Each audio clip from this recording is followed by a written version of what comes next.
Hello दोस्तों, स्वागत है आप सभी का आपके अपने YouTube channel target botany classes में। दोस्तों, इस वीडियो में हम लोग मैथ के क्वेश्चन का प्रैक्टिस करने जा रहे हैं। ठीक है, मैथ पेडागोजी सब शामिल है इसी में, और ये मैथ का प्रैक्टिस सेट नंबर 2 है। ओके, और ये प्रैक्टिस सेट पेपर सेकंड वालों के लिए है भाई, याद रखना। ठीक है, सीटेट 2024-2025। देखिए भाई, प्रैक्टिस सेट का कोई एक्सपायरी डेट नहीं होता, हम आपको बार बार कहते हैं। ठीक है, आप लोग जितना प्रैक्टिस करेंगे उतना आपका नॉलेज बढ़ेगा। इससे कोई मायने नहीं रखता कि 2024 का 2025 में जो सीटेट का एग्ज़ाम होने वाला उसके लिए महत्वपूर्ण है, सबके लिए महत्वपूर्ण है भाई। सीटेट एग्ज़ाम के लिए बहुत ही महत्वपूर्ण है। और हम लोग ये जो प्रैक्टिस सेट करने जा रहे हैं, प्रैक्टिस सेट नंबर 2, ये बहुत ही इम्पॉर्टेंट है। इसमें प्रीवियस ईयर क्वेश्चन पेपर शामिल हैं, प्रैक्टिस सेट शामिल हैं।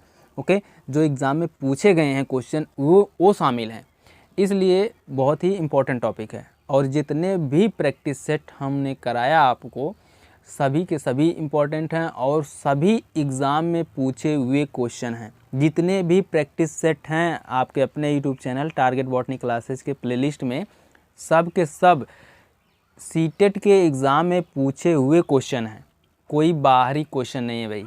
ओके, इसलिए जितने भी प्रैक्टिस सेट हैं सब महत्वपूर्ण है। जो लोग पहली बार इस क्लास को देख रहे हैं वो लोग आपके अपने YouTube channel target botany classes के प्लेलिस्ट में जाएं, वहां से आपका जो भी सब्जेक्ट है उस सब्जेक्ट से रिलेटेड सीटेट परीक्षा के लिए क्वेश्चन का प्रैक्टिस करें।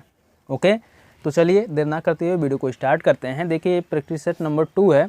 इससे पहले हम लोग मैथ का प्रैक्टिस सेट फर्स्ट सॉल्व कर चुके हैं। जो लोग मैथ का फर्स्ट प्रैक्टिस सेट सॉल्व नहीं किए हैं वो लोग जाएं प्लेलिस्ट में, वहां से आपको प्रैक्टिस सेट भर भर के मिल जाएंगे और आप लोग मैथ का प्रैक्टिस सेट नंबर फर्स्ट को ज़रूर सॉल्व करिएगा। ओके, और आपको 2011 से लेकर 2024 तक के जितने भी सीटेट के एग्ज़ाम हुए हैं सभी के क्वेश्चन आपको मिल जाएंगे, आपको प्रैक्टिस करने को मिलेंगे।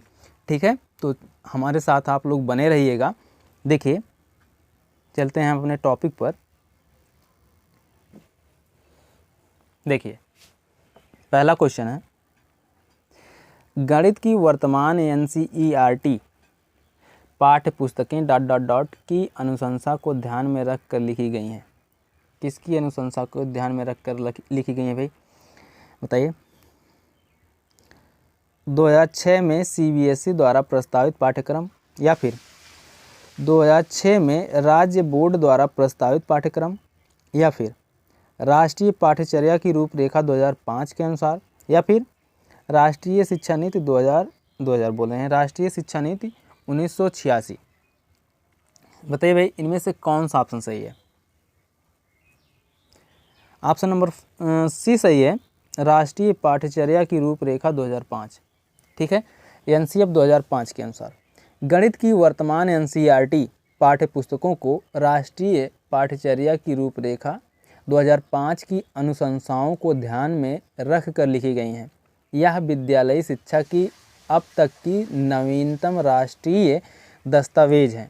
इसे अंतर्राष्ट्रीय स्तर के शिक्षाविदों, वैज्ञानिकों, विषय विशेषज्ञों और अध्यापकों ने मिलकर तैयार किया है। ओके, आगे देखते हैं अगला क्वेश्चन। देखिए, अगला क्वेश्चन है, एक वर्ग किस प्रकार एक समांतर चतुर्भुज है, स्पष्ट कीजिए।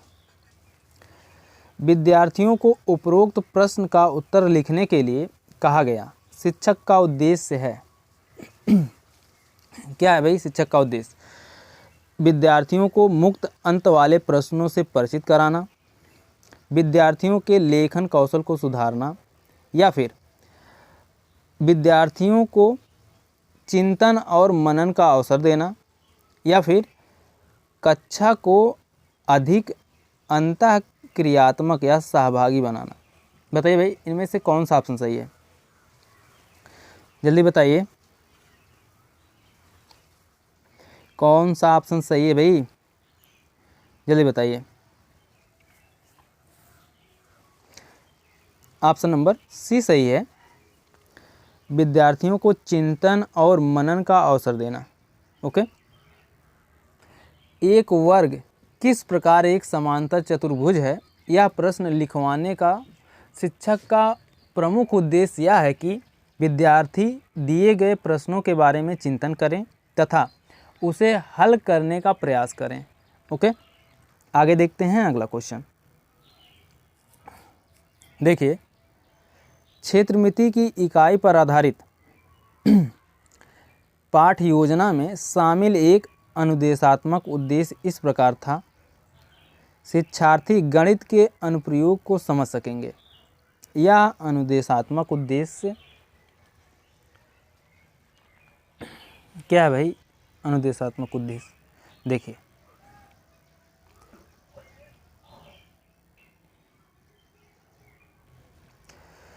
उचित है क्योंकि किसी को भी प्राप्त ज्ञान का अनुप्रयोग करने के योग्य होना चाहिए, या फिर अनुचित है क्योंकि उद्देश्य अस्पष्ट है और खराब तरीके से परिभाषित है, या फिर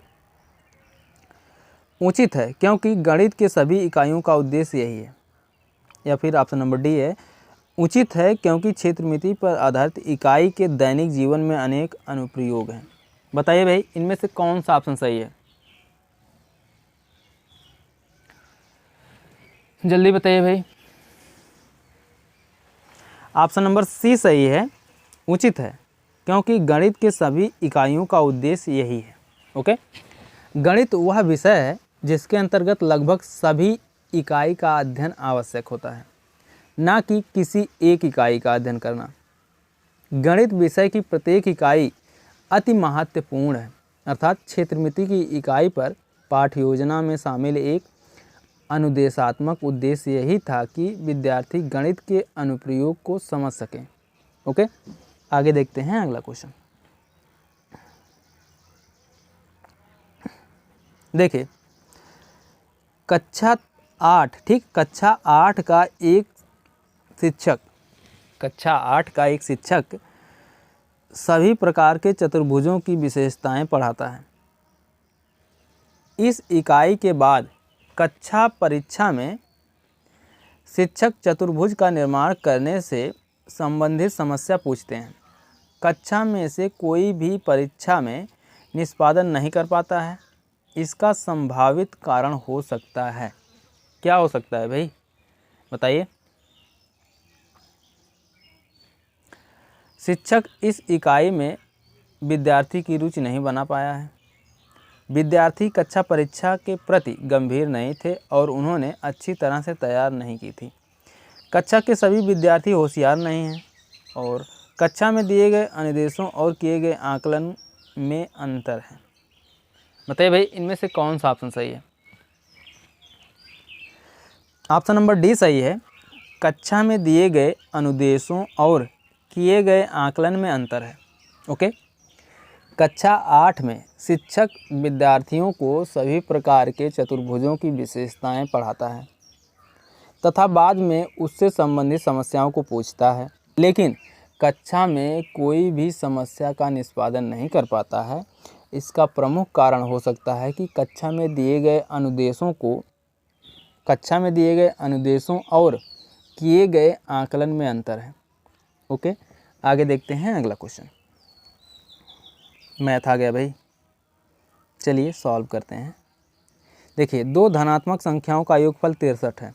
यदि उनमें से एक संख्या x दूसरी संख्या की दोगुनी हो तब समीकरण है। क्या है भाई समीकरण? चलिए सॉल्व करते हैं। देखिए, माना पहली संख्या बराबर x, ठीक, और दूसरी संख्या बराबर x/2, ठीक है, यही कहा है ना क्वेश्चन में। अब प्रश्नानुसार सॉल्व करते हैं। पहली संख्या क्या है? x प्लस दूसरी संख्या बराबर 63 के, ठीक है। अब x जो है इधर चला जाएगा, 63 की तरफ चला जाएगा, तो आपका हो जाएगा x/2 बराबर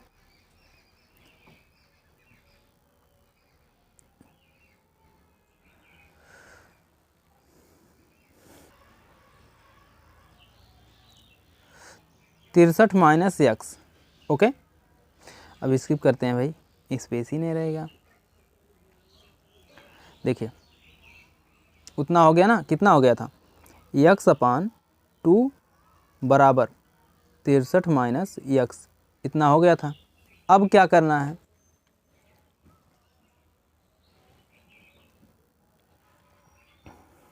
अब 2 इस तरफ चला जाएगा और 2 के स्थान पर 63 माइनस x आ जाएगा।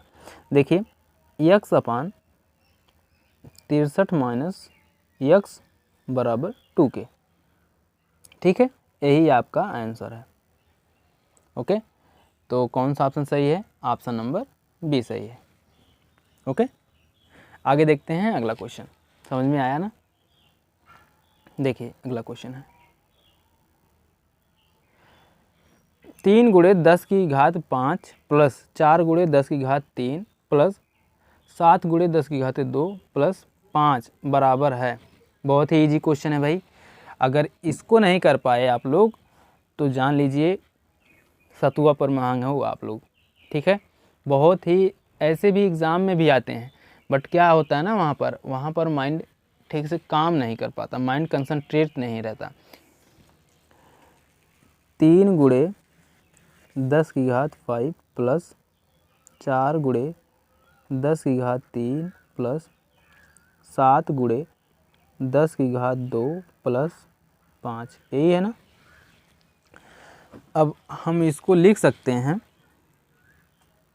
3 लिख करके 5 जीरो बढ़ा सकते हैं, 1 2 3 4 5, ठीक, प्लस 4 1 2 3 प्लस 7 1 2 प्लस 5, ऐसे हम लिख सकते हैं इसको ना, ठीक है। अब क्या करना है, इन सबको जोड़ लीजिए, ठीक है। 3,04,705 इनको जोड़ लीजिए, आपका आंसर आ जाएगा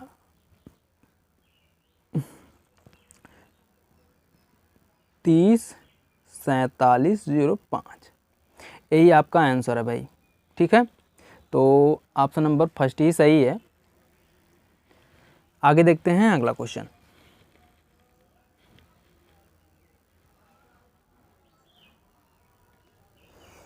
देखिए अगला क्वेश्चन है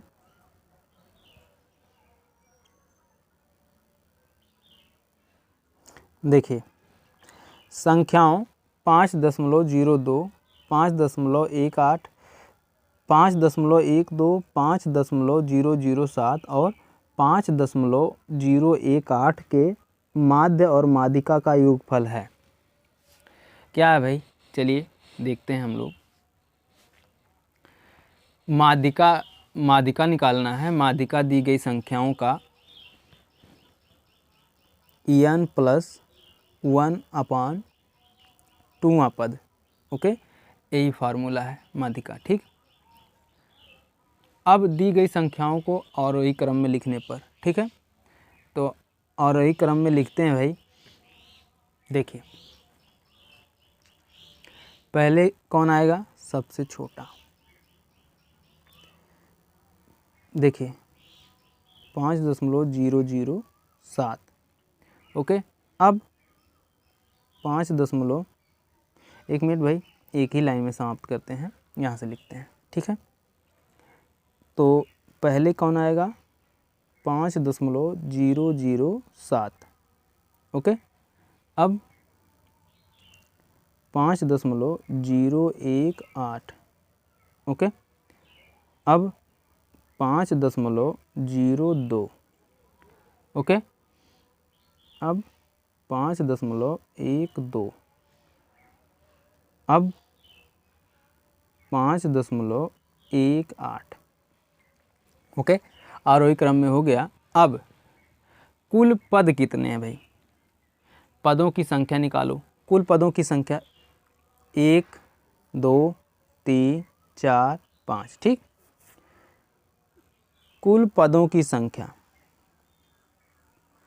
कुल पद बराबर 5 के, ठीक है। 5 पदों की संख्या कितनी है? 5। और संख्याओं की माध्यिका निकालना हो तो फार्मूला है, देखिए, संख्या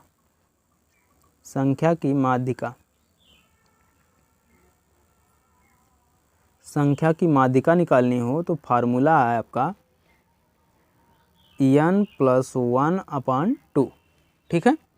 ये संख्या का माध्यिका निकालने का फार्मूला है।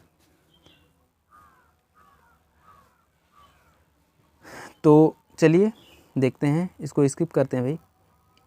देखिए अब जो है ना, संख्याओं की माध्यिका निकालने के लिए फार्मूला था n+1/2, यही ना। तो निकालिए भाई संख्याओं का माध्यिका, मतलब पदों की संख्या कितनी है? 5 है ना, 5+1/2, ठीक, यही होगा ना, पदों की संख्या +1/2, यही है माध्यिका निकालने का फार्मूला। अब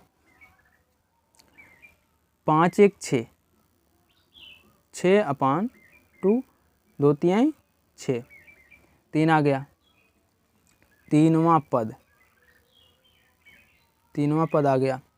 अब दी गई संख्याओं में तीनवां पद कौन है? तीनवां पद कौन था भाई? आप लोग देखे थे ना, फिर से लिख दे रहे हैं यहाँ पर, देख लीजिए। आरोही क्रम में लिखे थे ना, देखिए 5.007, उसके बाद 5.018, उसके बाद 5.02, उसके बाद 5.12, उसके बाद 5, ठीक है, 5.18। तो तीनवां पद कौन है? पहला पद है, दूसरा पद है, तीनवां पद है, तीसरा पद है 5.02, ठीक है। तो तीनवां पद बराबर 5.02 है, ठीक है। तीनवां पद 5.02 है। अब संख्याओं की माध्यिका भी यही होगी भाई, ठीक है। देखिए दो संख्या इस तरफ से, दो संख्या इस तरफ से, तो माध्य में कौन आया? 5.02 आया, संख्याओं की माध्यिका होगी। अब माध्य निकालना है तो माध्य बराबर पदों का योगफल बटे पदों की संख्या, ठीक है। माध्य बराबर पदों का योगफल, ठीक है, पदों का योगफल अपान पदों की संख्या,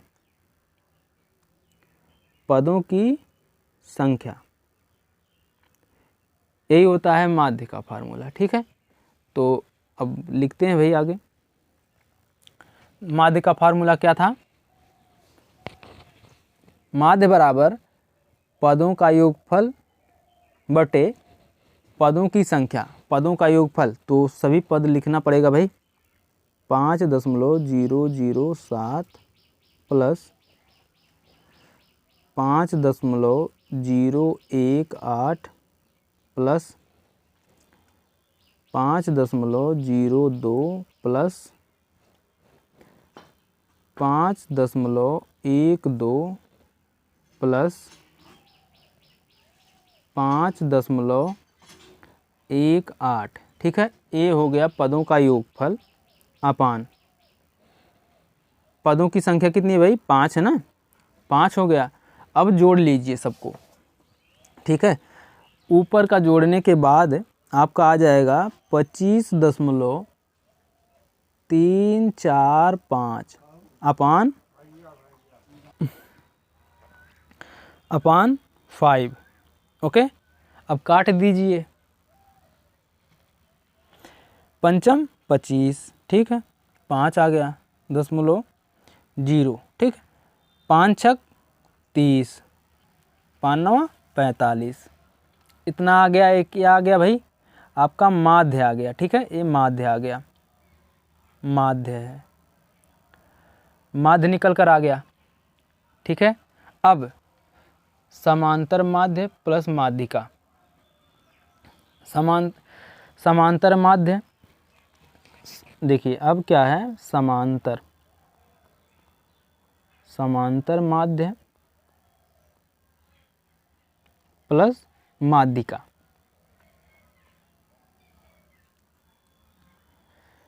समांतर माध्य प्लस माध्यिका, तो समांतर माध्य 5.02 प्लस माध्यिका कितना निकल कर आया है, 5.069, 5.060 है भाई, 069। ठीक है, अब इसको इन दोनों को जोड़ लेंगे, आपका आ जाएगा 10.089। ठीक है, यही आपका आंसर हो गया भाई। ठीक है, यही आपका आंसर है। तो आपका आंसर नंबर सी सही है। ओके, एक बार आपको फिर से फार्मूला बता दे रहे हैं, याद रखिएगा। आपको अगर माध्यिका निकालना है, ठीक है, संख्याओं का माध्यिका, तो संख्याओं की माध्यिका बराबर n + 1/2। ठीक है, माध्यिका निकालना है तो सबसे पहले हम लोग संख्याओं को और आरोही क्रम में लिखते हैं। ठीक है, उसके बाद अगर कुल पदों की संख्या पूछे तो पदों की संख्या को गिन लेते हैं, 1 2 3 4 5। ठीक है, और माध्यिका बता दिए आपको कि n + 1/2। ठीक है, उसके बाद फिर माध्य जब निकालना होता है ना, तो माध्य बराबर पदों का योगफल, मतलब माध्य बराबर सभी पदों का योगफल अपान पदों की संख्या। पदों की संख्या कितनी है, 1 2 3 4 5 है। ठीक है, इन सबको जोड़कर 5 से भाग कर देना है, उससे आपको निकल कर आ जाएगा माध्य। ठीक है, आगे देखते हैं अगला क्वेश्चन। अब देखिए अगला क्वेश्चन है, आकृति में सममित रेखाओं की संख्या कितनी है भाई, बताइए। आकृति में सममित रेखाओं की संख्या कितनी है, एकदम साफ दिखाई दे रहा है भाई, कितनी है रेखाएं, बताइए। 4 है, 6 है, 1 है, 3 है, बताइए इनमें से कौन सा ऑप्शन सही है भाई। ऑप्शन नंबर बी सही है, 6। ठीक है, आकृति में सममित रेखाओं की संख्या कितनी है, 6। 1 2 3 4 5 6। ओके, आगे देखते हैं अगला क्वेश्चन। देखिए बहुत ही इजी क्वेश्चन है भाई। देखिए 0.33 भागे 0.11 को प्रतिशत के रूप में व्यक्त करने पर प्राप्त होता है, क्या प्राप्त होता है भाई, बताइए। चलिए व्यक्त करते हैं। देखिए हम लोग इसको जो है 0.33 भागे 0.11 को हम लोग लिख सकते हैं 0.33 अपान 0.11 गुणे 100 लिख सकते हैं ना। क्या ही बताएं भाई, ये डीजे वाले और ट्रैक्टर वाले ना परेशान करके रख देते हैं। चलिए देखते हैं आगे। इसके बाद हम लोग दशमलव से दशमलव को काट देंगे, तो दशमलव हट गया। ठीक है, तो आपका बचा क्या, 33/11 गुणे 100, यही बचा ना। तो अब क्या होगा, देखिए 11 तियाँ 33, 3 बचा, 3 से 100 में गुणा हो जाएगा, तो आपका आंसर आ जाएगा 300। ठीक है, यही आपका आंसर है। ओके, ऑप्शन नंबर बी सही है। आगे देखते हैं अगला क्वेश्चन। देखिए अगला क्वेश्चन है,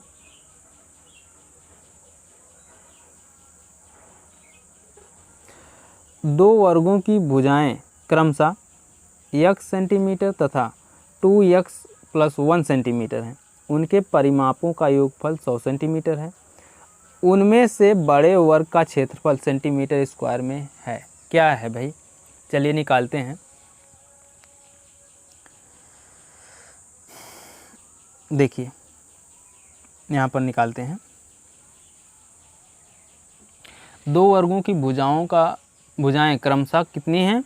दो वर्गों की भुजाएं क्रमशः x सेंटीमीटर तथा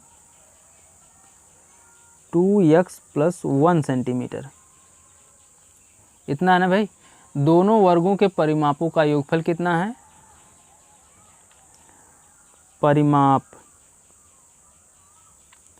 परिमाप का योगफल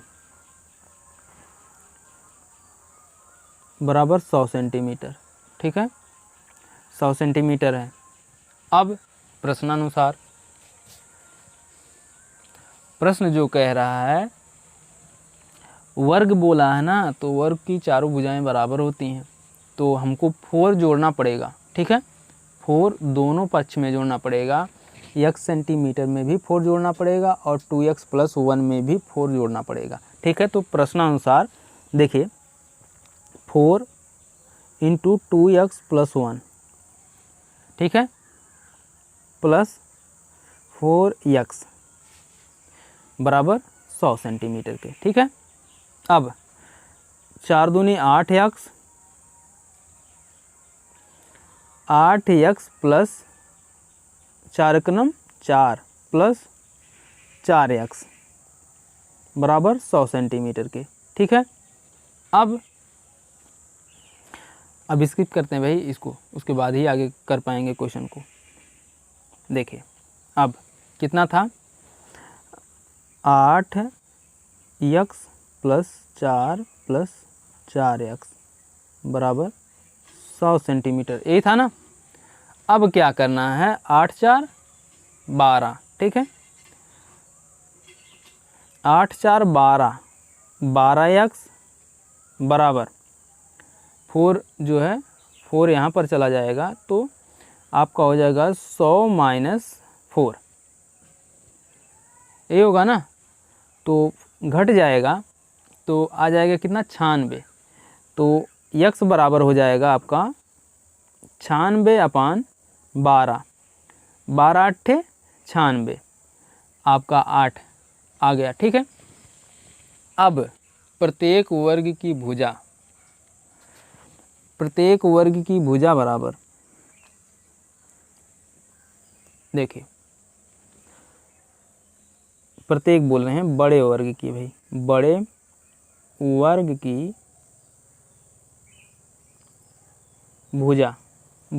की भुजा बराबर 2x + 1 सेंटीमीटर है, यही ना, 2x + 1 सेंटीमीटर है।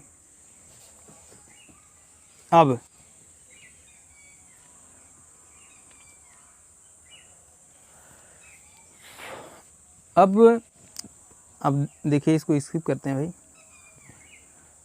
अब 2x 2 ठीक है, 2 × 8 + 1, यही होगा ना।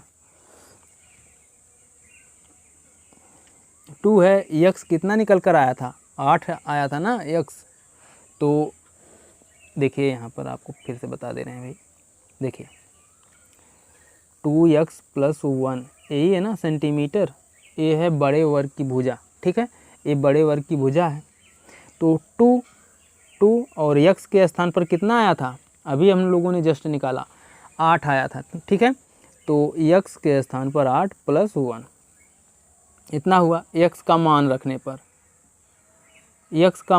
पर यहाँ पर लिख देंगे, x का मान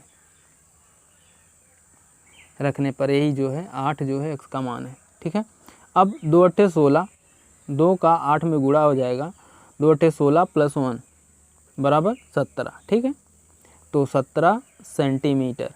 अब बड़े वर्ग का क्षेत्रफल बराबर क्या होता है? भुजा स्क्वायर ना। बड़े वर्ग का क्षेत्रफल बराबर, देखिए यहाँ पर लिखते हैं, बड़े वर्ग का क्षेत्रफल बराबर 17 × 17 बराबर कितना आ जाएगा? 289। ठीक है, 289 भाई, 289, एक मिनट, 289 वर्ग सेंटीमीटर, वर्ग सेंटीमीटर। यही आपका आंसर है भाई, ऑप्शन नंबर बी सही है। ठीक है, ऑप्शन नंबर बी 289 वर्ग सेंटीमीटर। ओके, आगे देखते हैं अगला क्वेश्चन।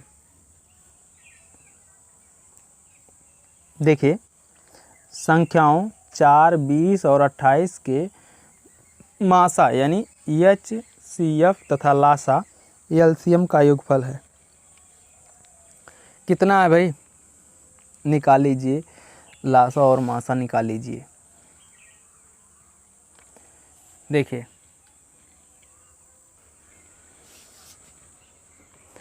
देखिए 4, 20, 28 निकालते हैं भाई। 2 दूना 4, 2 दाम 20, 2 एक नम 2, 2 चौक 8, 2 एक नम 2, 2 पंचे 10, 2 सत्ते 14। ठीक है, तो अब जो है मासा, मासा आपका कितना हो जाएगा? जोड़े में कितना है? 2 है ना, तो 2 गुणे 2। ठीक है, महत्तम समापवर्त बराबर 4। आपका मासा जो है 4 हो गया। ठीक है, महत्तम समापवर्त कितना हो गया? 4 हो गया। और आपका लासा, ये मासा है भाई, याद रखिएगा, लिख दे रहे हैं मासा। ठीक है, ये मासा है। और लासा कितना हो जाएगा? 2 गुणे 2 गुणे 5 गुणे 7।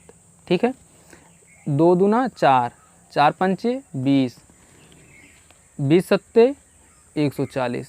ठीक है, 140 आपका लासा आ गया, लघुत्तम समापवर्त। ठीक है, ये लासा है भाई, लासा। मासा कितना आया? मासा 4 आया और लासा जो है 140 आया। तो प्रश्नानुसार लासा प्लस मासा यानी लघुत्तम समापवर्त प्लस महत्तम समापवर्त। ठीक है, देखिए यल सा पा यानी लघुत्तम समापवर्त प्लस मा सा पा यानी महत्तम समापवर्त। तो दोनों को जोड़ना है, 140 प्लस 4 बराबर 144। ओके, यही आपका आंसर हो गया।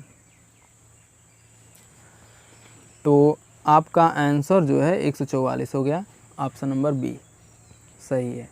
ओके, आगे देखते हैं अगला क्वेश्चन। देखिए, अगला क्वेश्चन है संख्याओं -20 इंटू कामा -3/4, 1/2 और 10 में कौन सी संख्या अपने वर्ग से बड़ी है? अपने वर्ग से बड़ी कौन सी संख्या है भाई?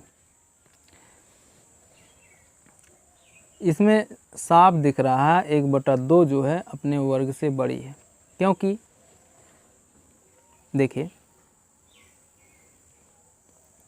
क्योंकि -20 का वर्ग, -20 का वर्ग बराबर, देखिए -20 है ना, -20 का वर्ग, -20 का वर्ग जो है 400 होगा। ठीक है, 400 ना, तो -20 इज लेस देन 400। ठीक है, अब -3/4 का निकालते हैं। -3/4 का वर्ग -3, एक मिनट भाई, देखिए -3/4 का वर्ग, -3/4 का वर्ग होगा 3 त्रिका 9, 4 चौक 16। ठीक है, इसका जो है 3 त्रिक का 9/4 चौक 16 आ जाएगा। अब ये 16 जो है -3/4 इज लेस देन 9/16। ओके, इतना हो गया। अब जो है बचा क्या? अब बचा है 10 को निकालते हैं भाई। 10 का वर्ग, 10 का वर्ग, 10 का वर्ग निकालते हैं तो 10 दहाम, देखिए 10 का वर्ग बराबर 100, यही ना, 10 का वर्ग बराबर 100। अब निकालते हैं 1/2 का वर्ग, 1/2 का वर्ग निकालते हैं। देखिए 1/2 का होल स्क्वायर बराबर 1/4 आ गया। ठीक है, तो 1/4 जो है 1/2 इज़ ग्रेटर देन 1/4। ठीक है, तो आपका ऑप्शन नंबर सी सही हो जाएगा, 1/2। ओके, 1/2 का वर्ग 1/4 है तथा 1/2 अपने वर्ग से बड़ी है। ओके, आगे देखते हैं। देखिए अगला क्वेश्चन है, देखिए क्वेश्चन है निम्न भिन्नों 3/8, 4/5, 31/40, 9/20, 7/10 में से कौन सी भिन्न 1/2 से बड़ी तथा 3/4 से छोटी है? ये सब देखिए भाई, टाइम को मतलब इन सब क्वेश्चन में टाइम ज़्यादा लॉस होता है। ठीक है, क्योंकि निकालना पड़ेगा सबका, तब जाके पता चलेगा कौन 1/2 और 3/4 के बीच में है। ओके, चलिए भाई निकालते हैं। देखिए सबको आप लोग याद कर लीजिए इसको, ठीक है, अंक को। हमको याद है भाई, हमको याद है, हम सॉल्व भी कर चुके हैं एक बार। देखिए आपको एक बार पढ़ाने से पहले हमको खुद पढ़ना पड़ता है। ठीक है, बिना पढ़े तो कोई पढ़ा नहीं सकता। ओके, तो ये ज़रूरी है भाई, और करना भी चाहिए कि एक बार पढ़ाने से पहले खुद ज़रूर पढ़ना चाहिए। ठीक है, तो चलिए देखते हैं। देखिए सबसे पहले निकालेंगे हम लोग 3/8 का। ठीक है, तो काट दीजिए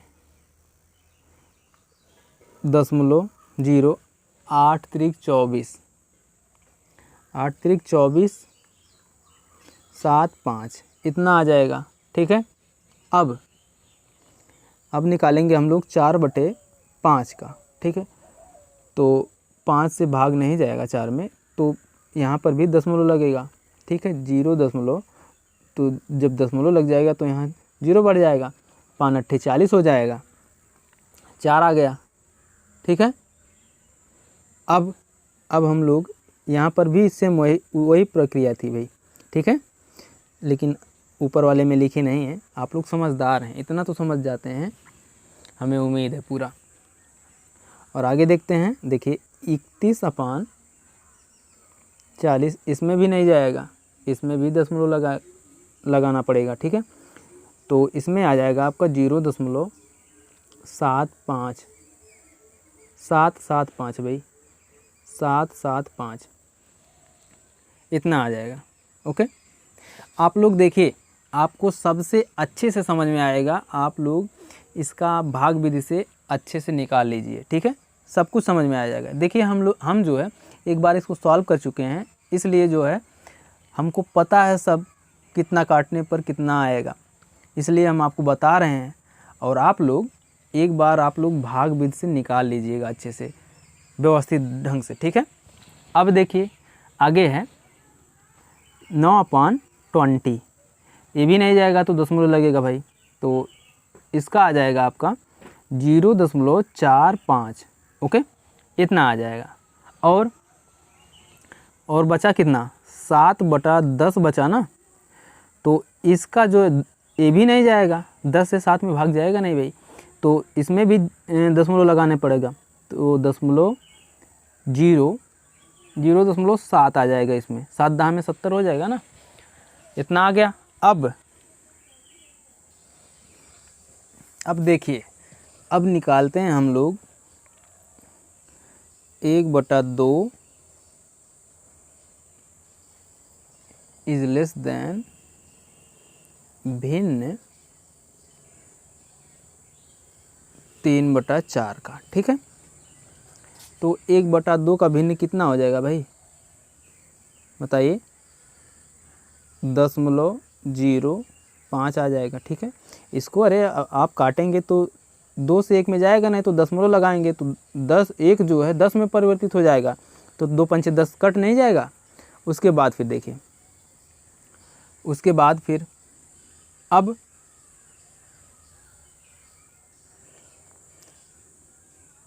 अब जो है 0.5 से बड़ी संख्या क्या है भाई, 0.5 से बड़ी संख्या क्या है, यही है ना 0.7 ना, तो इसको लिखेंगे 0.7। अब 3/4 का हम लोग भागविध से इसकी संख्या निकालेंगे, तो कितना आ जाएगा, 4 से 3 में भाग जाएगा नहीं तो दशमलव लगेगा, तो 4 चौक 16, 4 पंच 20, 4 छक 24, 4 सत्ते 28, 28 हो जाएगा।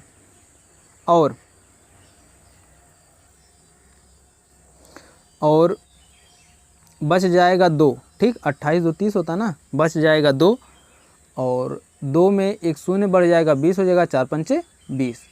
तो फिर जो है इसका 3/4 का मान जो आ जाएगा आपका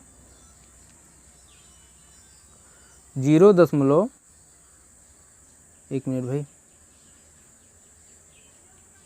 नीचे लिख दे रहे हैं भाई, यहाँ पर देखिए 3/4 का मान आ जाएगा 0.75। ठीक है, तो 1/2, ठीक है, 1/2 और 3/4 के मध्य का मान पूछा है ना, 1/2 से बड़ी और 3/4 से छोटी संख्या क्या है भाई, 0.7 है ना। देखिए 0.7 1/2 से बड़ा है, यानी 0.5 से बड़ा है, और 3/4 से छोटा है, यानी 7.5 से छोटा है, इसलिए आपका आंसर हो जाएगा 7/10। ओके, तो आप लोग समझ गए, यहाँ पर आपका ऑप्शन नंबर बी सही हो जाएगा, 7/10। ठीक है, आगे देखते हैं अगला क्वेश्चन। देखिए अगला क्वेश्चन है, ये भी इजी ही क्वेश्चन है भाई, कोई टफ नहीं है। देखिए, यदि a³ बराबर 1/7 बोले हैं हम भी ना, 1 + 7 और 3 की घाते क्यूब या 3 की पावर 3 बराबर कितना है, 1 + 7 + b, और 4 की घाते 3 बराबर कितना है, 1 + 7 + c हो, तो a + b + c का मान क्या होगा भाई, चलिए निकालते हैं। देखिए यहाँ पर निकालते हैं भाई, स्पेस काफ़ी रहे। a³ बराबर क्या है, a³ बराबर 1 + 7 था ना, यही था ना भाई, 1 + 7, तो a³ बराबर 7 + 1 बराबर 8 हो गया। ठीक, अब a³ बराबर वो जो है a की पावर क्यूब है, तो हम 8 को इस तरह से तो लिख ही सकते हैं ना, 2 की पावर क्यूब, 2 दूना 4 दूना 8। ठीक है, इस तरह से लिख सकते हैं। तो a बराबर कितना हो जाएगा, a बराबर आपका 2 हो जाएगा। ठीक है, इतना हो गया। अब 3 देखिए, अब यहाँ पर देखिए 3 का क्यूब बराबर कितना था भाई, 1 + 7 + b, यही था ना।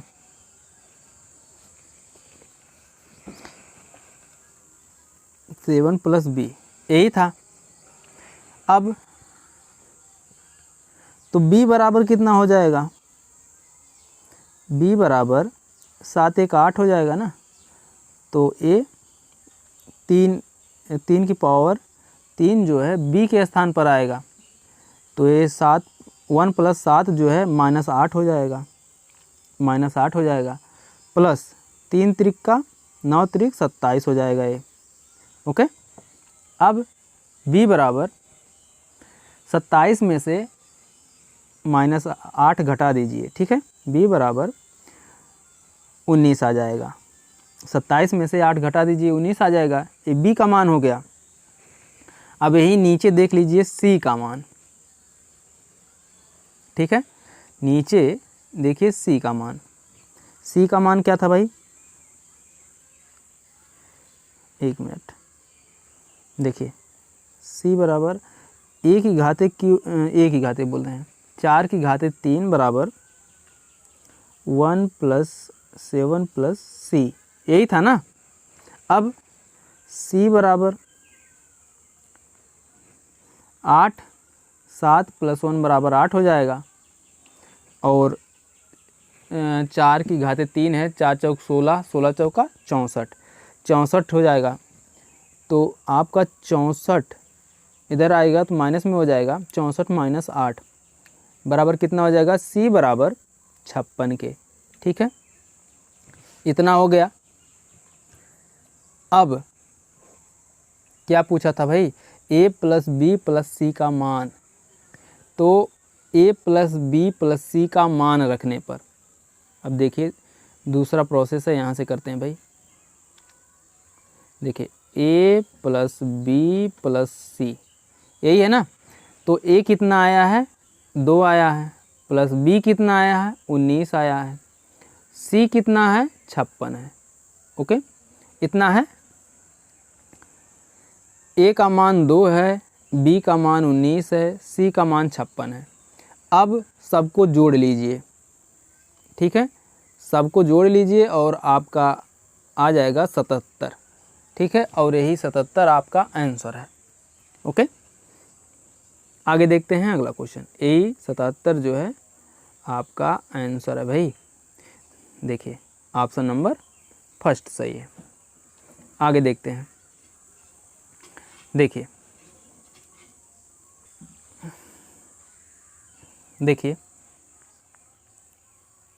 एक मिनट, देखिए आकृति में ABC एक त्रिभुज है, कोण ABD की माप डिग्री में है। क्या है भाई, बताइए। एक सरल रेखा पर बना कोण 180 अंश होता है, ठीक है, एक सरल रेखा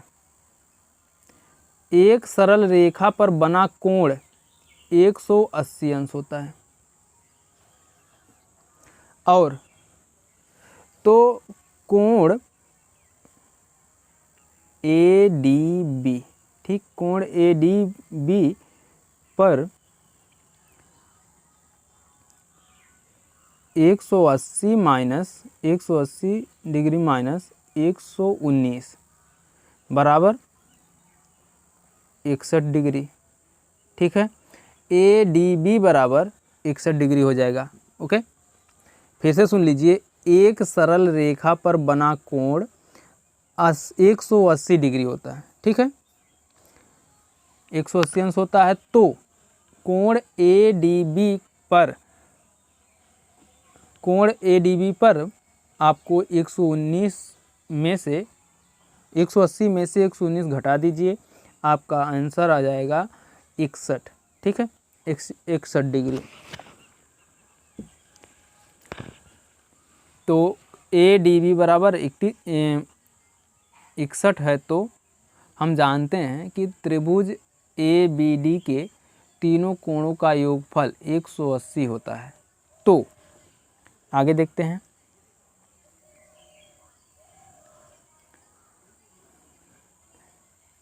त्रिभुज ABD में कोण ABD बराबर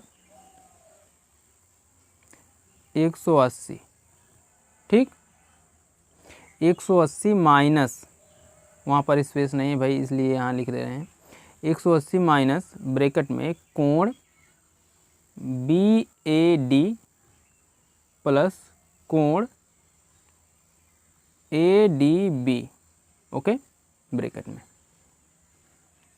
अब बराबर 180, ठीक है, ADB बराबर कितना है 180 माइनस ब्रैकेट में 62, ठीक है। BAD बराबर कितना निकाले हम लोग 62 ना, 62 डिग्री प्लस ADB बराबर कितना है 61 डिग्री, ठीक है, 61, ओके, इतना हो गया। अब 60 60 120 और 2 + 1 23, ठीक है।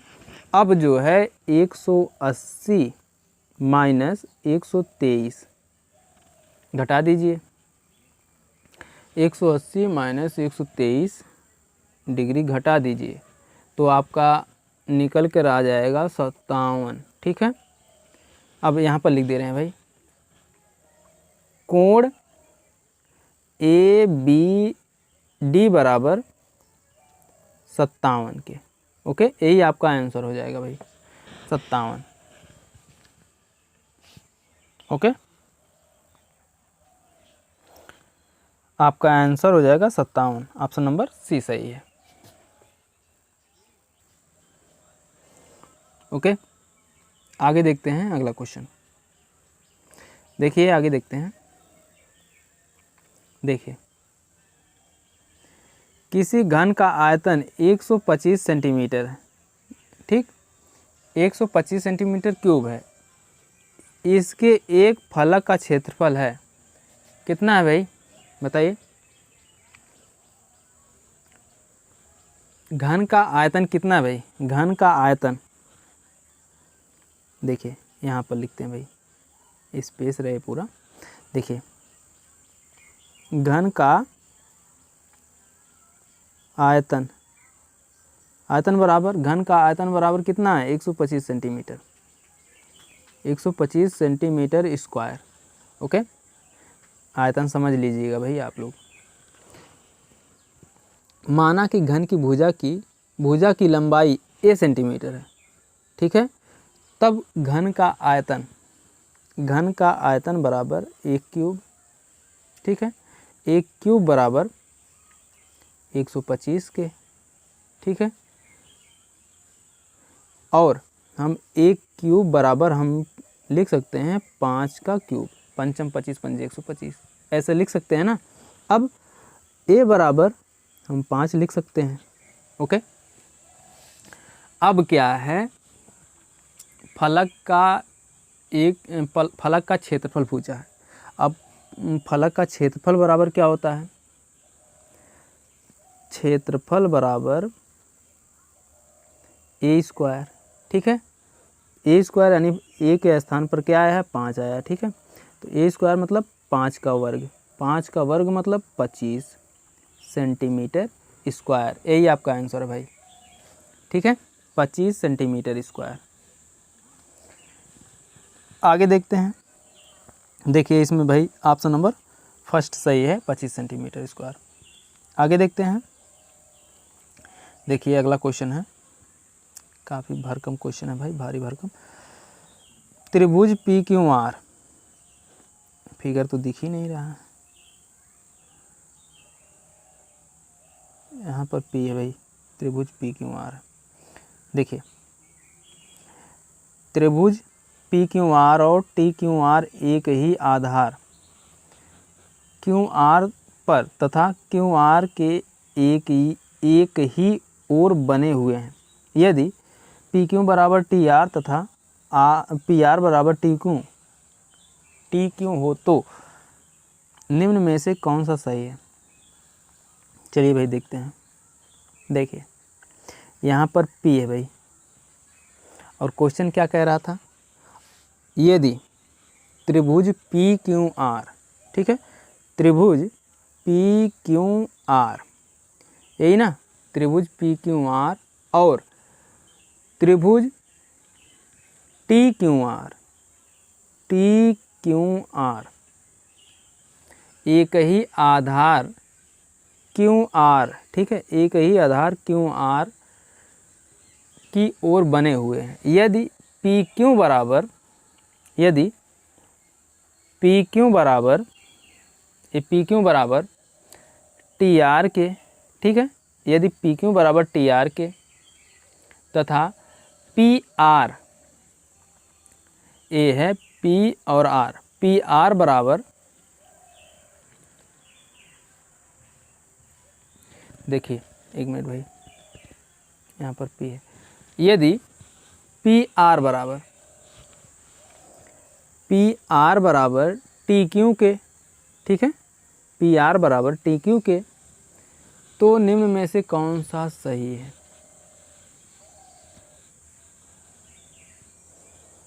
बताइए भाई, कौन सा सही है?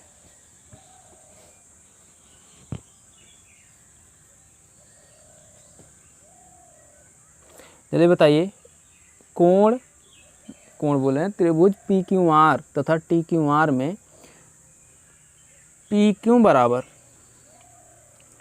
पी क्यू बराबर टी आर के, ठीक है, और पी आर बराबर टी क्यू के, एक ही आधार पर दोनों कोण बने हैं। अतः क्यू आर, क्यू आर और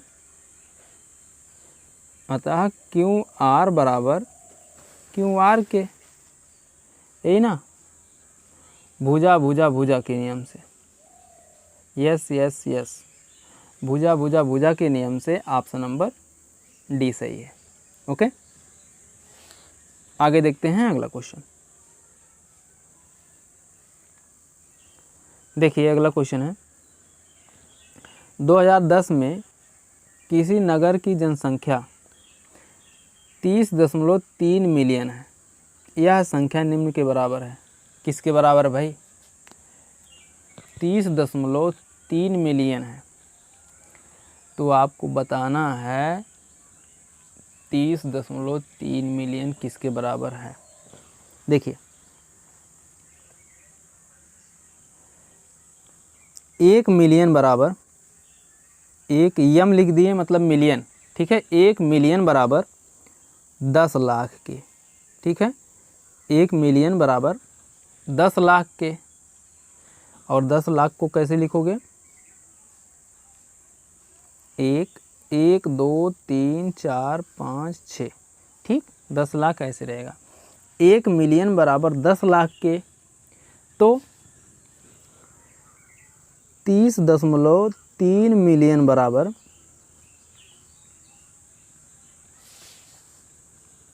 30.30 मिलियन बराबर 30.3 गुणे 1 2 3 4 5 6 गुणे 10 लाख, तो कितना आ जाएगा? 30 दशमलव, तो आपका आंसर आ जाएगा, दशमलव नहीं भाई, 30 1 2 3 4 5, इतना आपका आंसर हो जाएगा। 30 3 5 0, इसे हम लोग कह सकते हैं 30.3 मिलियन। ओके, तो आपका ऑप्शन नंबर डी सही है, 30, ठीक है, ऑप्शन नंबर डी। आगे देखते हैं अगला क्वेश्चन।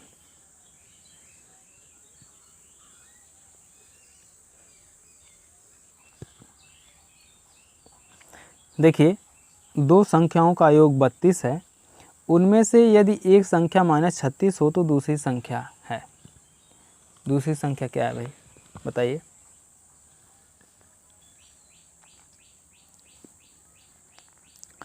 देखिए इसे सॉल्व करते हैं भाई।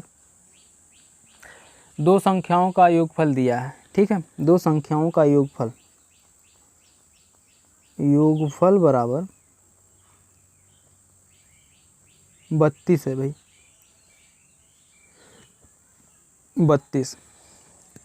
दो संख्याओं का योगफल 32 है। एक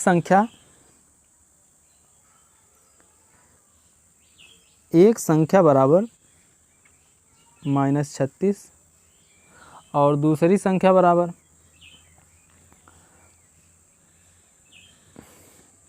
दूसरी संख्या नहीं भाई, ठीक है। और दूसरी संख्या क्या है? x, ठीक है। योगफल बराबर 32 है। एक संख्या -36 और दूसरी संख्या बराबर x के, ठीक है। तो अब हम लोग सॉल्व करते हैं। देखिए x प्लस -36 बराबर 32, ठीक है। माइनस बोल रहे थे भाई। x प्लस -36 बराबर 32 के। अब x -36 बराबर 32 के, तो x बराबर, यहाँ पर लिख रहे हैं भाई, x बराबर 36 जो है 32 की तरफ चला जाएगा, तो 32 प्लस 36, ठीक है। तो x बराबर कितना आ जाएगा? 68। बहुत इजी क्वेश्चन था भाई। दूसरी संख्या बराबर 68 के, ठीक है। ऑप्शन नंबर बी सही है। ओके, आगे देखते हैं अगला क्वेश्चन। देखिए बहुत ही इजी क्वेश्चन है, बस इसका डेरिवेशन जो है थोड़ा सा लॉन्ग है, ज़्यादा नहीं। देखिए x square plus 7x plus 10 और x square minus 3x minus 10 का एक उभयनिष्ठ गुणनखंड है। क्या है भाई? एक उभयनिष्ठ गुणनखंड क्या है? चलिए सॉल्व करते हैं। देखिए पहले x square plus 7x plus 10 का करते हैं, ठीक है। इनका गुणनखंड करते हैं, तो इनको तोड़ना पड़ेगा। ऐसा तोड़ो कि जोड़ने पर 7 आ जाए और गुणा करने पर 10 आ जाए, ठीक है। तो तोड़ते हैं। x square plus 5x plus 2x plus 10, ठीक है, हो गया। तो देखिए 5 प्लस 2 जोड़ेंगे तो 7x हो जाएगा और 5 से 2 में गुणा करेंगे तो 10 आ जाएगा, ठीक है। तोड़ दिए हैं अच्छे से। अब कॉमन लेना है भाई। क्या कॉमन लें? देखिए इसमें x कॉमन लेते हैं तो आ जाएगा x प्लस 5। x है भाई, x प्लस 5 और इसमें 2 कॉमन लेते हैं तो आ जाएगा x प्लस 5। ओके, अब यहाँ पर देखिए एक ब्रैकेट में आ जाएगा x प्लस 5 और एक ब्रैकेट में आ जाएगा x प्लस 2, ठीक है। ये पहला गुणनखंड है। इसको आप लोग याद रखिएगा, पहले गुणनखंड का मान कितना आया है।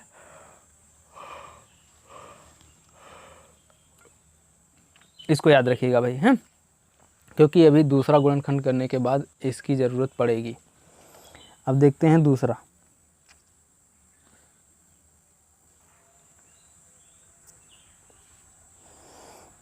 अब देखिए x स्क्वायर माइनस 3x का गुणनखंड करते हैं भाई, ठीक है।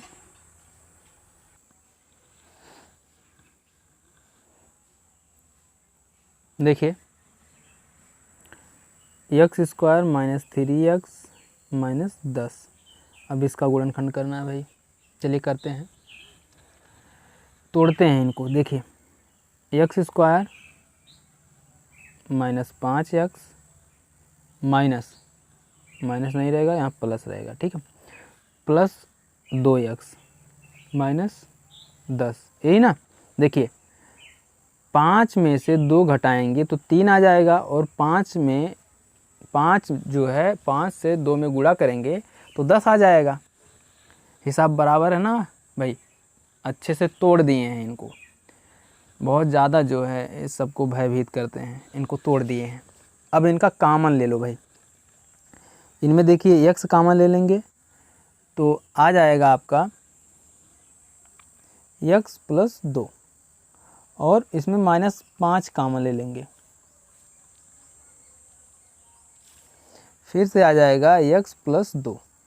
ओके, अब एक ब्रैकेट में x प्लस 2 और एक ब्रैकेट में x माइनस 5, यही आ जाएगा ना।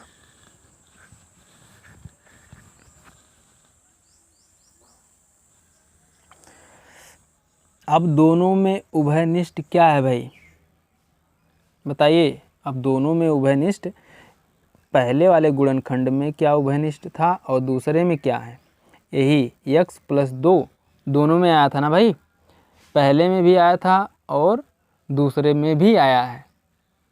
पहले में क्या था, देखिए पहले में x प्लस 5 और x प्लस 2 था, यही था ना। इसमें एक्स स्क्वायर प्लस 10x बोल रहे हैं, x square plus 7x plus 10, इसमें जो है x प्लस 5 x प्लस 2 आया था। और ये दूसरा x square minus 3x minus 10 में कितना आया है, x प्लस 2 और x माइनस 5, यही आया है। तो दोनों में उभयनिष्ठ क्या है, x प्लस 2 ना, तो यही आपका आंसर हो जाएगा, x plus 2 option number first सही है। ओके, आगे देखते हैं अगला क्वेश्चन। देखिए अगला क्वेश्चन है 2 की घात 10 माइनस 1 निम्न से विभाज्य है, किससे विभाज्य है भाई। देखिए 2 की घात 10 माइनस 1, यही है ना। इसको हम लोग कितना लिख सकते हैं, 2 गुणे 2 गुणे 2 गुणे 10 बार लिखो, ठीक है। एक मिनट, देखिए 2 की घात 10 है तो हम 2 को 10 बार लिख करके गुणा कर सकते हैं, ठीक है। तो 2 को 10 बार लिख करके गुणा करेंगे तो आपका कितना आएगा पता है, 10 24 आएगा, ठीक। और -1 है तो -1 यहाँ भी लिखेंगे, तो आपको आपका आंसर आ जाएगा 10 10 23, क्योंकि एक घट जाएगा, 10 24 में से एक घट जाएगा, 10 23 आ जाएगा। अब 10 23 संख्या 3 से पूर्ण विभाज्य है। ओके, इसको 3 से काटिए, 3 से पूर्ण रूप से विभाज्य हो जाएगा, इसलिए ऑप्शन नंबर डी सही है। ओके, यही आपका आंसर है। आगे देखते हैं अगला क्वेश्चन, बहुत इजी क्वेश्चन था। देखिए अगला क्वेश्चन है मुक्त अंत वाले प्रश्नों की पहचान कीजिए। मुक्त अंत वाले प्रश्न का पहचान करना है भाई। देखिए परिचित विमाओं 5 सेंटीमीटर 2 सेंटीमीटर 5 सेंटीमीटर का एक घनाभ बनाना है। एक घन को बनाने के लिए ऐसे कितने घनाभों की आवश्यकता होगी, या फिर अभाज्य गुणनखंड पद्धति का प्रयोग करते हुए 512 का घनमूल ज्ञात कीजिए, या फिर 10 के घन को ज्ञात कीजिए, या फिर कोई 5 संख्याएं लिखिए जिनका घन 64 से अधिक हो। बताइए भाई इनमें से कौन सा ऑप्शन सही है। ऑप्शन नंबर डी सही है, कोई 5 संख्याएं लिखिए जिनका घन 64 से अधिक हो। ओके, मुक्त अंत वाले प्रश्न में वे प्रश्न होते हैं जिनका कोई निश्चित मान निर्धारित नहीं होता है। इसके एक से अधिक मान स्वतंत्रता पूर्वक लिखे जा सकते हैं, अतः 64 से अधिक घन वाली कोई भी 5 संख्याएं दी जा सकती हैं। ओके, ऑप्शन नंबर डी सही है। आगे देखते हैं अगला क्वेश्चन।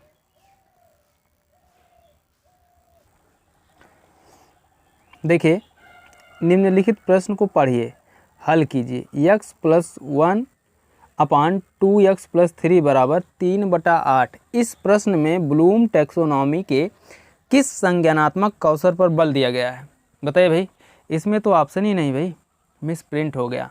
चलिए कोई बात नहीं, तो किस कौशल पर बल दिया गया है? तो कौशल पर बल दिया गया है तो विश्लेषण कौशल पर। ओके,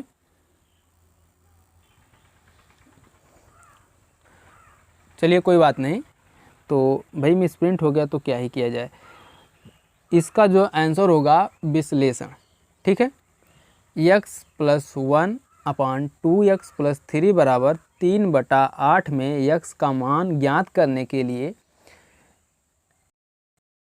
विश्लेषणात्मक गणना करनी होगी, जो ब्लूम टैक्सोनॉमी के विश्लेषण तथा संज्ञानात्मक कौशल पर बल देता है। ठीक है, ब्लूम के टैक्सोनॉमी के विश्लेषणात्मक तथा संज्ञानात्मक कौशल पर बल देता है।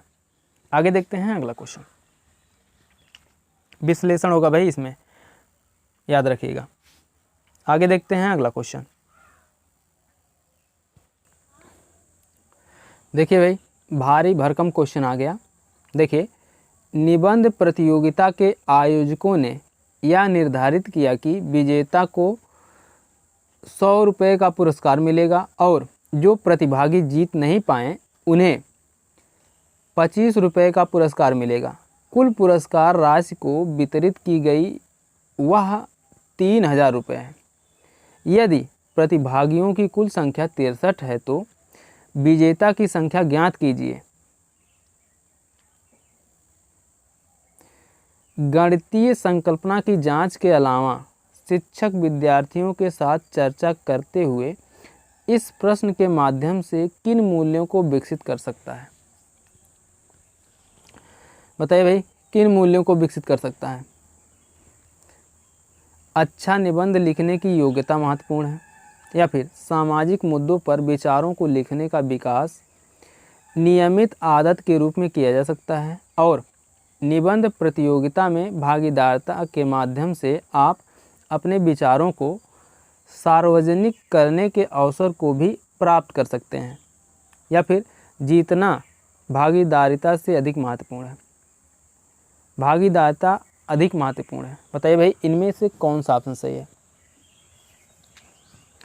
ऑप्शन नंबर बी सही है। सामाजिक मुद्दों पर विचारों को लिखने का विकास नियमित आदत के रूप में किया जा सकता है, और निबंध प्रतियोगिता में भागीदारिता के माध्यम से आप अपने विचारों को सार्वजनिक करने के अवसर को भी प्राप्त कर सकते हैं। ओके, निबंध के माध्यम से विद्यार्थी नैतिक, सामाजिक तथा अन्य मुद्दों पर अपने भाव एवं विचारों को स्वतंत्रतापूर्वक व्यक्त कर सकता है तथा उन्हें सार्वजनिक करने के अवसर भी प्राप्त कर सकता है। ओके, आगे देखते हैं अगला क्वेश्चन। देखिए, अगला क्वेश्चन है, एक शिक्षक नीचे दिए गए संकल्पना मानचित्र को पूरा करने के लिए अपने विद्यार्थियों से कहता है, कोणों के आधार पर त्रिभुज, भुजाओं के आधार पर विशेषताएं और सभी कोणों का योगफल दो भुजाओं का योगफल से बड़ा।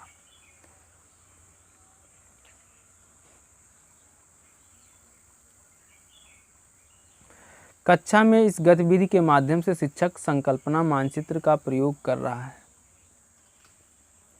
रूपात्मक आकलन करने और यह अंतर्दृष्टि प्राप्त करने के लिए कि विद्यार्थी ने कितना सीखा, या फिर शिक्षार्थियों की स्थानिक योग्यता को संवर्धित करने के लिए ताकि वे इकाई को संपूर्णता में देख सकें, या फिर प्रत्येक विद्यार्थी के ध्यान को खींचने के लिए, या विभिन्न प्रकार के अधिगम सामग्री उपलब्ध कराने के लिए। बताइए भाई, इनमें से कौन सा ऑप्शन सही है? जल्दी बताइए। ऑप्शन नंबर बी सही है, शिक्षार्थियों की स्थानिक योग्यता को संवर्धित करने के लिए ताकि वे इकाई को संपूर्णता में देख सकें। ठीक है, शिक्षक द्वारा दिए गए आरेख से छात्र त्रिभुज की संरचना की स्थानिक योग्यता में वृद्धि कर सकेगा।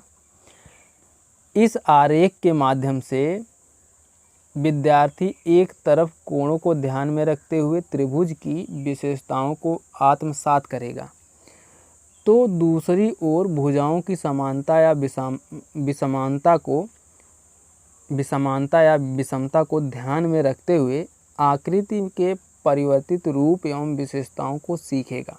ओके, ऑप्शन नंबर बी सही है भाई।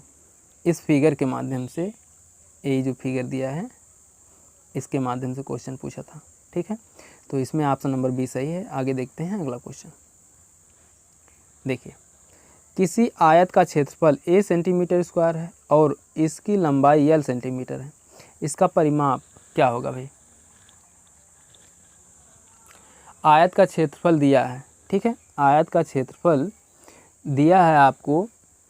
आयत का क्षेत्रफल बराबर a सेंटीमीटर स्क्वायर, ठीक है, और लंबाई भी दिया है, लंबाई l सेंटीमीटर, ठीक है, और आयत की चौड़ाई, तब हम लोग मान लेते हैं, माना आयत की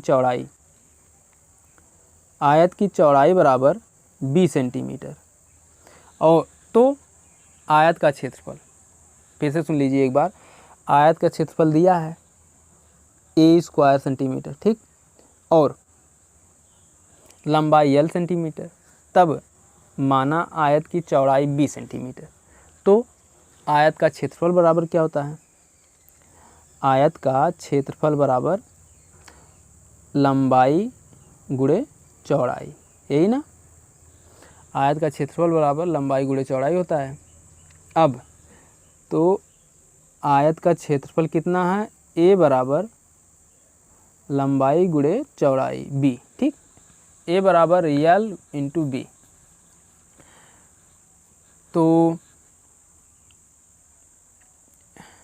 चौड़ाई यानी b बराबर a अपान l, यही ना? अब प्रश्न अनुसार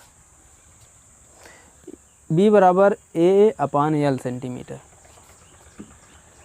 अब देखते हैं प्रश्न अनुसार भाई। देखिए, आयत का परिमाप बराबर कितना है? 2। आयत का परिमाप बराबर होता है 2 इंटू लंबाई प्लस चौड़ाई, ठीक है, ये फार्मूला है आयत के परिमाप का। 2 कॉमन है, लंबाई प्लस चौड़ाई, तो हम लोग लिखते हैं अब इसे। देखिए, लंबाई प्लस a अपान l, यही ना, इंटू 2,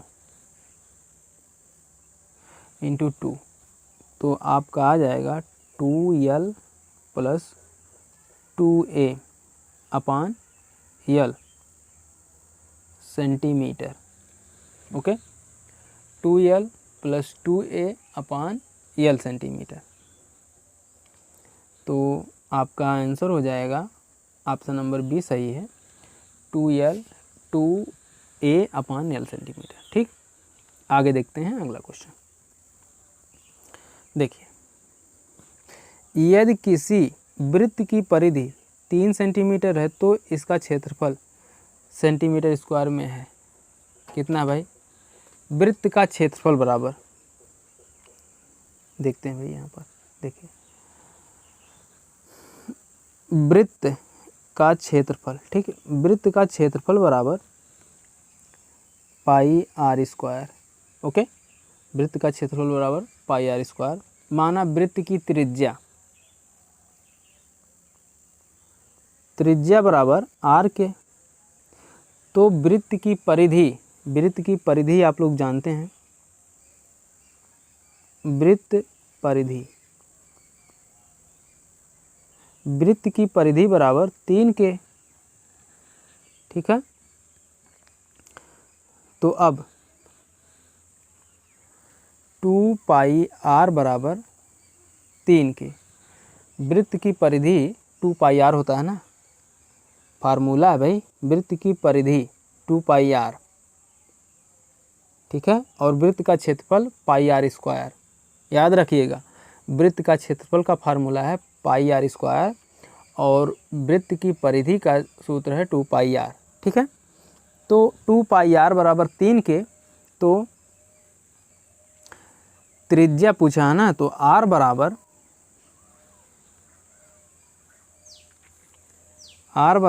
3/2 पाई के, इतना हो गया। ठीक है, तो अब प्रश्नानुसार वृत्त का क्षेत्रफल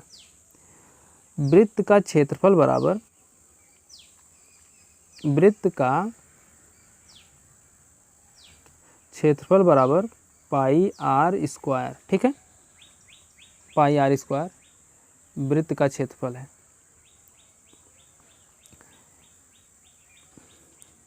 देखिए वृत्त का क्षेत्रफल 2 पाई आर। अब देखिए भाई स्पेस कम पड़ेगा, अब इसको हम लोग क्लियर करते हैं। देखिए अब यहाँ से करते हैं, वृत्त का क्षेत्रफल बराबर पाई आर स्क्वायर, और वृत्त का परिधि आप लोग जानते हैं 2 पाई आर के होता है, तो पाई आर स्क्वायर हो गया। वृत्त का क्षेत्रफल 2 पाई आर, क्या ही बताएं, वृत्त का क्षेत्रफल बराबर पाई आर स्क्वायर। ठीक है, अब देखिए पाई को कॉमन लेते हैं, आर स्क्वायर कितना निकल कर आया था, 3/2 पाई, इतना निकल कर आया था ना, का वर्ग। पाई को कॉमन लिया गया, आर स्क्वायर अभी जस्ट हम लोगों ने निकाला है 3/2 पाई। ठीक है, अब इसको हम लोग लिख सकते हैं, कैसे लिख सकते हैं भाई, देखिए पाई इंटू 3 त्रिका 9 अपान 2 दूना 4 पाई आर स्क्वायर। ठीक, pi square pi r square नहीं भाई, 3 त्रिका 9, 2 पाई है तो 2 दूना 4 पाई का वर्ग। ओके, अब जो है आपका आ जाएगा 9/4 पाई। ओके, 9/4 पाई हो जाएगा, 4 पाई सेंटीमीटर स्क्वायर। यही आपका आंसर है भाई। ओके, क्योंकि पाई से पाई कट जाएगा ना, एक पाई से एक पाई कट जाएगा, तो बचेगा 9/4 पाई। ठीक है, यहाँ पर लिख दे रहे हैं 9/4 पाई, यही आपका आंसर है। ओके, एक बार फार्मूला फिर याद कर लीजिए, सुन लीजिए, वृत्त का क्षेत्रफल बराबर होता है पाई आर स्क्वायर, और वृत्त का परिधि बराबर होता है 2 पाई आर, ये फार्मूला है। ओके, तो आपका आंसर हो जाएगा 9/4 पाई। ऑप्शन नंबर सी सही है। आगे देखते हैं अगला क्वेश्चन। देखिए क्वेश्चन है, एक कार 1 किलोमीटर की दूरी 30 किलोमीटर प्रति घंटा की चाल से, और उसके बाद अगले किलोमीटर की दूरी 40 किलोमीटर प्रति घंटा की चाल से चलती है। ठीक है, तो 2 किलोमीटर के लिए कार की औसत चाल कितनी किलोमीटर प्रति घंटा होगी, बताइए भाई कितना होगा। देखिए 1 किलोमीटर के लिए कार की चाल, 1 किलोमीटर के लिए कार की चाल कितना था, 30 किलोमीटर प्रति घंटा। ठीक है, 30 किलोमीटर प्रति घंटा। 1 किलोमीटर के लिए कार की चाल बराबर 30 किलोमीटर प्रति घंटा, और दूसरे किलोमीटर के लिए कार की चाल बराबर 40 किलोमीटर प्रति घंटा। कार द्वारा कुल चली गई दूरी,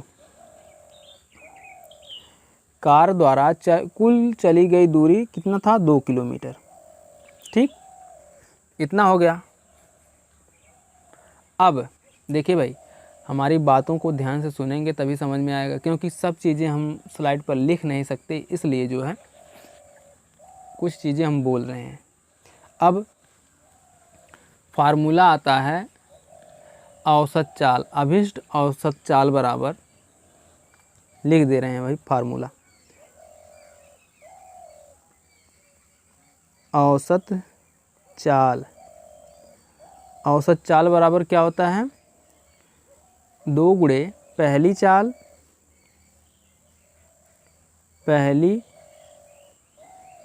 गुणे दूसरी चाल। ओके, 2 गुणे पहली चाल गुणे दूसरी चाल अपान दोनों चालों का योगफल, दोनों चालों का योगफल। ठीक है, दोनों चालों का योगफल। तो चलिए करते हैं भाई, फार्मूला हटाते हैं, एक मिनट भाई।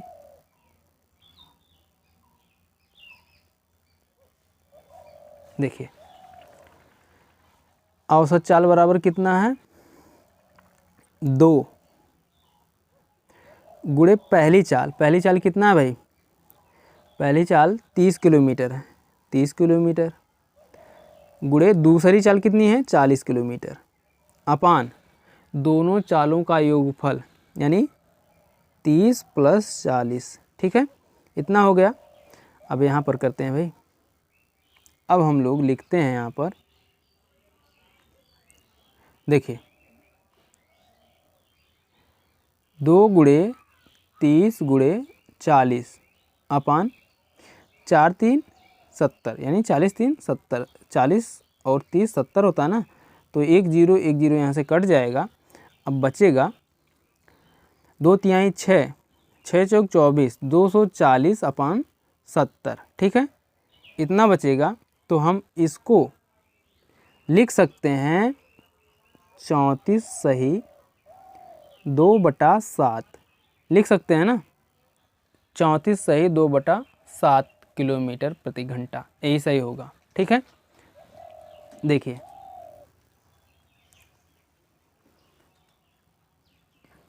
ऑप्शन नंबर डी सही है।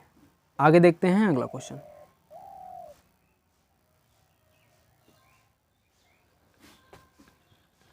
देखिए गणित के विद्यार्थियों के पोर्टफोलियो में ... हो सकता है। क्या हो सकता है भाई, गणित के विद्यार्थियों के पोर्टफोलियो में क्या हो सकता है, बताइए।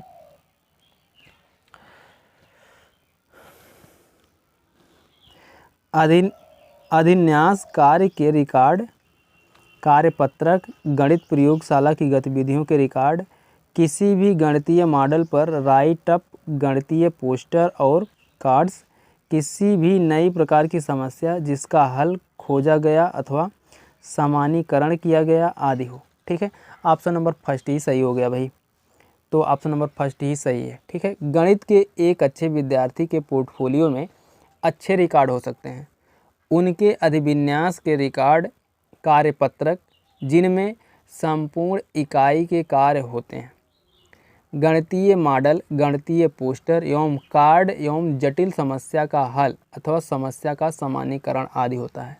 ओके, आगे देखते हैं अगला क्वेश्चन। देखिए यह देखा गया है कि इस प्रकार की समस्या, यह देखा गया है कि इस प्रकार की समस्या, यह दर्शाइए कि कोई 2 विषम संख्याओं का योगफल सम संख्या होती है, के उत्तर के रूप में अधिकतम विद्यार्थी एक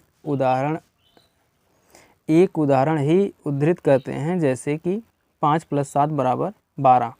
विद्यार्थियों ने इस प्रश्न का उत्तर गलत दिया क्योंकि